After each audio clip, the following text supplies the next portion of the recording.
మా కుటుంబ సభ్యుల్లో కూడా చేరినందుకు కొత్త వాళ్ళందరికీ కూడా స్వాగతం. అలాగే కొందరు పాత మిత్రులు కూడా వెళ్ళిపోయి మళ్ళీ వస్తున్నారు, వారికి కూడా మా స్వాగతం. అసలు నందమూరి తారక రామారావు గారు మన తెలుగుదేశం పార్టీ దేనికోసం స్థాపించారు? తెలుగు వాళ్ళందరూ బాగుపడాలని, ఆత్మ గౌరవంతో ముందు వెళ్ళాలని, ప్రపంచంలో ఎవరికంటా తక్కువగా కామని, మన ప్రవర్తన వల్ల మనం రుజువు చెయ్యాలని ఆయన అనుకుని, అయితే ఆత్మగౌరవం ఆకలితో కాదు కనుక ఉద్యోగ అవకాశాలు కానీ వృత్తి అవకాశాలు లేకుండా ఆత్మగౌరవం పెరుగుతుందని ఎవరు అనుకోరు. అందుకోసం గౌరవంగా ఎలా మనం బ్రతకగలుగుతామని చాలా విషయాలు మీకు తెలియలేంది కాదు. మనకి ఇల్లు లేకపోతే, ఉండడానికి ఇల్లు లేకపోతే గౌరవంగా బ్రతకగలుగుతామా? ఉద్ధరిస్తామని ఒక స్లోగను. అయ్యా, ఉద్ధరించడానికి చేయవలసిన పని, మీకు అప్పుల్లో ముంచితే మీరు ఉద్ధరించడం అవుతుందా? లేకపోతే బ్రాండ్స్ అమ్మి మీ ఉన్న జేబులో ఉన్న డబ్బులన్నీ లాగేస్తే మీకు ఉద్ధరించడం అవుతుందా? మీకు నాసి రకము మద్యంని పోయించి మిమ్మల్ని హాస్పిటల్ పాలు చేసి అసలు మీకు రావాల్సిన ప్రైమరీ హెల్త్ కూడా లేకుండా చేయడం, ప్రైమరీ ఎడ్యుకేషన్ లేకుండా చేయడం. అయ్యా, ఎవరికి నష్టం ఈ జగన్ గారు ప్రభుత్వంలో అంటే, పిల్లలు, చదువుతున్న పిల్లలు, ప్రైమరీ ఎడ్యుకేషన్, మన స్కూల్కి వెళ్ళే పిల్లలు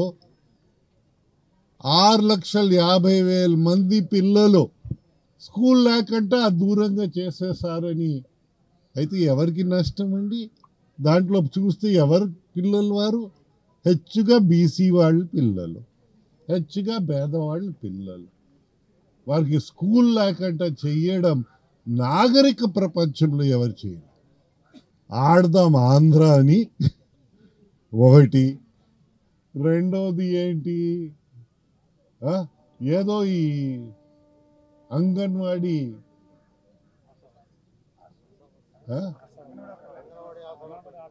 ఆశా వర్కర్స్ వారికి ఘనకార్యం చేశారట. 6 చీరలు ఒకరికి ఇచ్చారట, యూనిఫామ్. పాపం వారు ఏడుస్తా ఉన్నారు, ఈ చీర ఒకసారి కట్టుకుంటే ఇంకోసారి కట్టడానికి కూడా నాసి రకం అని. మన రాష్ట్రమే నాసి రకం అయిపోయింది. మెడికల్ వాళ్ళు అంటున్నారు, ఈ ఆడదామని చూస్తే పాపం వాలంటీర్లు వెళ్ళి ఆడుతూ ఉన్నారు. ఇంకా ఆ ఫోటోలు కూడా చూసేసరికి నేనే ఆశ్చర్యపడిపోతున్నాను. జగన్ గారు రోజా గారికి నేర్పించుతున్నారట. జగన్ గారికి రోజా గారు బూతులు నేర్పించితే ఈయన క్రికెట్ ఎలాగ ఆడాలి నేర్పిస్తున్నారు. అంతే కదా జరుగుతున్న వ్యవహారాలు. మనకి ఇక్కడ కూడా క్రీడలు బాగా నేర్పించారు. ఏమంటారు దాన్ని? జలాశయము, ఆసనం, జల ఆసనాలు. అంటే మీరు అక్కడ వెళ్ళి చూడకపోతే ఊరంతా ఫ్లెక్సీలే ఆ ఫోటోలో. జల ఆసనాలు ఎలా చేస్తారు పెద్ద మనుషులు. అయ్యా, రాజకీయం నవ్వులు పాలు చేసేసిన విషయము. దొంగతనాన్ని ఆరోపణ చేసి 16 నెలలు జైల్లో ఉండి బెయిల్పై వచ్చిన దొంగని మనం తీసుకొచ్చి మమ్మల్ని ముఖ్యమంత్రి చేసి మేము బాగుపడతామని అనుకుంటే మా భ్రమని ఆయన తీర్చేశారు.